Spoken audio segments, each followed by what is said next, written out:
Me parece que eu tô assim, me parece nebuloso, assim, quem vem. Porque o Bolsonaro tem aquela questão, né, de ser inelegível, né? Talvez, o que, não sei, tava aqui comentando, quem sabe ele possa, né, ir, muita gente recorrer, né? Pablo Marçal me parece que tem alguns problemas, também não pode ir. E aí, o que vocês acham disso, gente? Pablo Marçal, Gustavo Lima, quem que vem? Vamos lá. Primeiro, uma coisa que as pessoas não sabem. O Gustavo Lima, ele é muito próximo da política.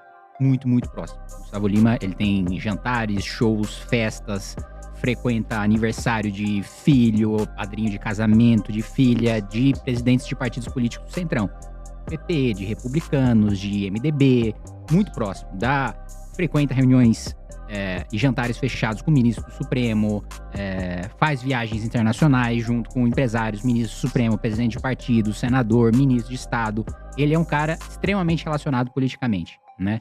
Isso é uma coisa que as pessoas não sabem. Esse é o ponto 1. Ponto 2. O que eu escutei há 6, 7 meses, né, é que ele sairia ao Senado por Goiás. Eu ainda acho que esse é o plano dele.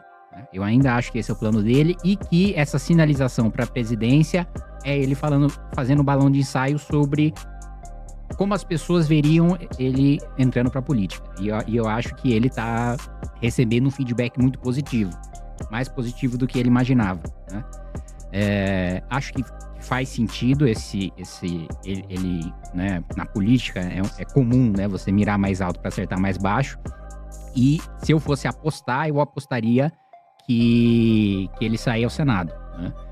E que não saia à presidência da República. O Pablo Marçal, eu acho que, pela questão do laudo falso lá contra o Boulos, o que eu tenho escutado é que ele deve ser declarado inelegível, né? E acho que faz sentido, né? Porque, de fato, foi um movimento... Aí ele perdeu, né? Eu acho que ele tinha chance de ganhar mais ali. Foi um movimento eleitoral que, de fato, é grave o suficiente para você perder os seus direitos políticos, né? Na visão da legislação e da justiça.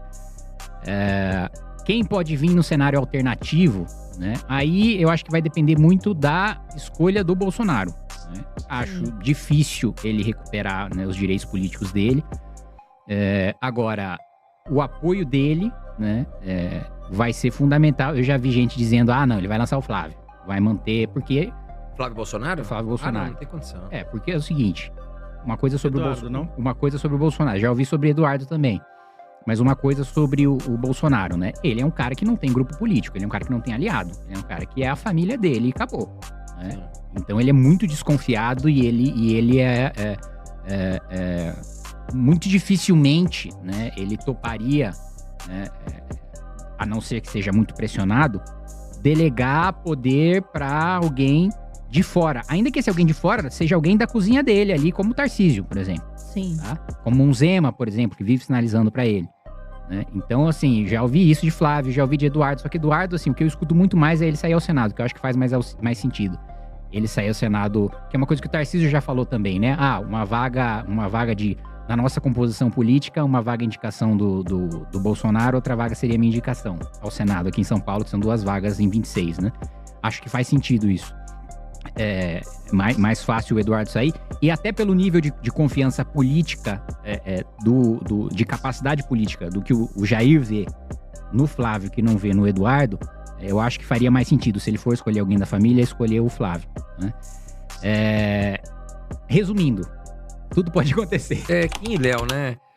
Uma pergunta que a gente sempre faz é o seguinte: o Lula é um cara que me parece ser muito orgulhoso, por um lado, né? Ele não fez sucessor, né? Porque se a gente falar de Dilma não deu certo. Você tá só o pó da rabiola, todo ferrado. E o Lula é um cara com uma idade avantajada, já tá avançado.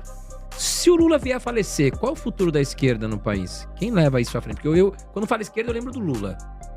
E eu acho que a maior parte que tá assistindo a gente aqui também tem essa crença. Eu nem entro, eu gosto muito de acompanhar as discussões das correntes internas do PT. Porque eu acho que é uma estrutura política com melhor organização, né? E que estruturou melhor o seu projeto de poder. Em termos de partido, a esquerda está 10 anos na frente em termos de organização do que a direita. Eles são muito bons. Assim como a direita domina as redes sociais, em termos de organização partidária de rua, eles são muito avançados. Isso utiliza, é o que eu costumo falar, né? O Zé Dirceu, ele é um gênio do mal, né? Um gênio. Né? Ele utiliza aquilo que ele entende de política para um projeto de poder autoritário e corrupto. Agora, que ele é um dos idealizadores de uma estrutura política que é resiliente, que passou por momentos que nenhuma outra estrutura passou, sobreviveu e foi bem sucedida, isso eu não tenho dúvida.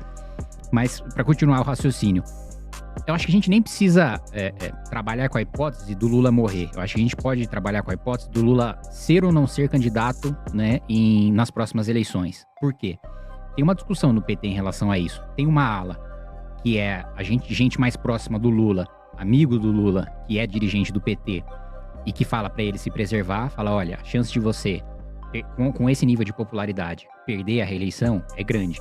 É melhor você fechar a sua biografia com uma vitória, com um terceiro governo, saindo da prisão, entregando o que você já entregou até agora, do que você fechar com uma derrota. Aí tem a ala que pensa partido, que pensa política pragmática do PT, que diz o seguinte, olha, ainda que seja pra perder, é melhor o Lula ser candidato.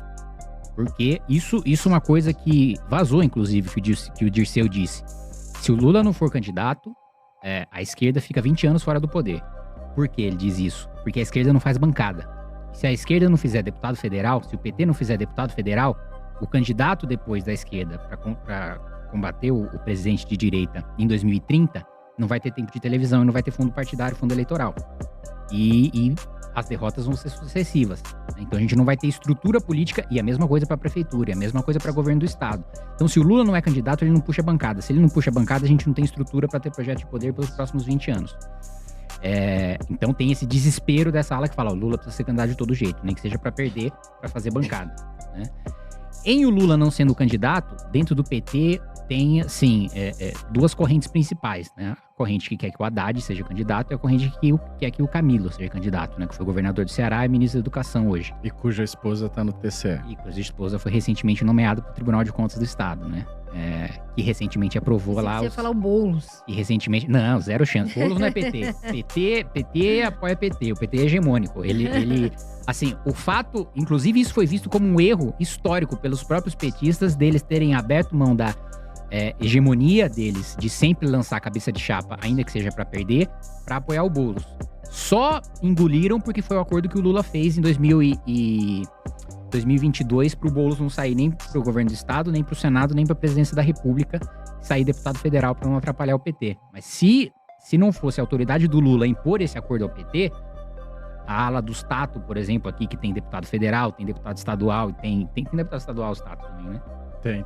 E tem vereador, são os irmãos Tato, né? Acho que são 4 ou 5 políticos, que inclusive foi o candidato, acho que foi o Jair Tato, foi o candidato do PT nas eleições de 2020, né? Essa foi uma das alas que, assim, mais ficou brava de falar, olha, o PT não ia ganhar a prefeitura, mas pelo menos podia fazer um nome pro futuro crescer e sair deputado, sair senador e puxar a bancada. A gente apoiou o Boulos, deu 40 milhões de reais pra ele foi o fracasso que foi. Todo mundo sabe agora que ele nunca vai ser prefeito, nunca vai ser governador de São Paulo, ele nunca vai ganhar uma eleição majoritária, e o PT abriu mão de ter uma candidatura própria. Um PT hegemônico, né? Tem que ser dentro da cozinha deles, fora de cogitação aprovar gente de fora do partido. Se o Lula não é candidato, assim, eu não consigo enxergar composição entre a ala Camilo e a ala Haddad. O que é uma coisa que eu tenho falado há algum tempo que eu acho que pode acontecer? A divergência ser tão grande, se o Lula não for candidato, que sai um novo partido fora do PT, como aconteceu com o PSOL. Sai uma ala dissidente, ou cria um novo partido, ou pega um PSB da vida e lança uma candidatura própria para fazer contraponto à candidatura do PT. Então, eu acho que, assim, respondendo a sua pergunta, sem o Lula candidato, não só o PT, mas acho que a esquerda, no curto, médio prazo, sim, se esfacela.